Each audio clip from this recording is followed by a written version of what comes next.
네. 자, 트럼프 당선자 같은 경우는 보호무역주의를 워낙 이제 강조를 했었기 때문에 그와 관련한 리스크가 있는 상황입니다. 이 부분은 어떻게 봐야 됩니까? 네, 맞습니다. 보호무역이라는 단어가 많이 있고요. 그동안 FTA를 비롯해서 이제 미국과 다자간, 미국의 나라와 소위 국가 대 국가 간에 맺었던 것들을 이제는 재협상하겠다. 그럴 정도로 참 트럼프 당선자가 좀 약간 그런 부분이 있는데요. 자, 다시 한번 공약을 좀 보시면 좋겠습니다. 공약 중에서 결국 이제 보호무역을 계속 바꾸겠다는 평가를 가지고 있었습니다. 왜냐하면 미국 입장에서 미국의 나라와 서로 계약을 맺다 보니까 미국 내 경제가 그만큼 부진하다 보니까 일자리든 그런 부분들이 창출이 안 됐기 때문에요. 그 핑계를 이제 보호무역을 바꾼다. 이런 어떤 약간 틀을 좀 바꾸는 것은 아닌가 이런 평가를 좀 가지고 있고요. 자, 한국 같은 경우에는 미국에 좀 그동안 장사 잘했습니다. 전체적으로 그 산업연구원의 자료인데요.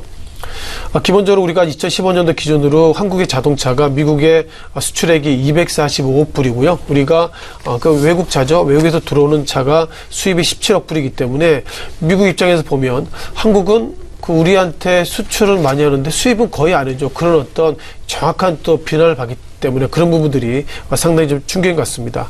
미국 관련돼서 자동차의 어떤 그 수출 수입을 보면 우리 같은 경우에는 90% 정도를 수출하고요. 10%를 수입하기 때문에 일단 스퀘어를 보면 한국 입장에서는 긍정적이지만 미국 입장에서는 자, 이런 부분들이 문제가 있다. 이렇게 계속 의견을 제기하는 것 같습니다.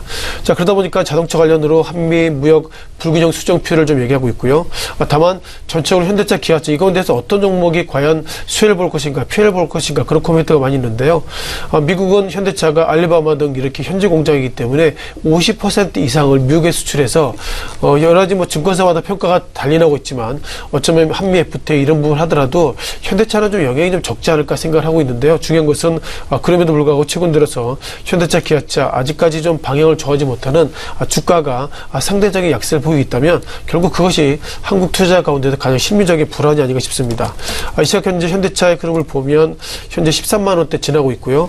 어제 그저께 이제 트럼프 당선자가 됐음에도 불구하고 하루 평균 3%대 하락을 보이고 있고 이 시각 현재 1.1% 상승을 보이고 있다면 현대차와 기아차 아직까지 그렇게 시장에서는 그렇게 걱정보다는 상당히 주가가 최근 파업의 이슈로 해서 많이 빠졌기 때문에 어떤 일이 있어도 지금보다 더 빠지겠습니까? 그런 어떤 퀘션 마크가 현대차에 지금 녹아 있는 것 같습니다.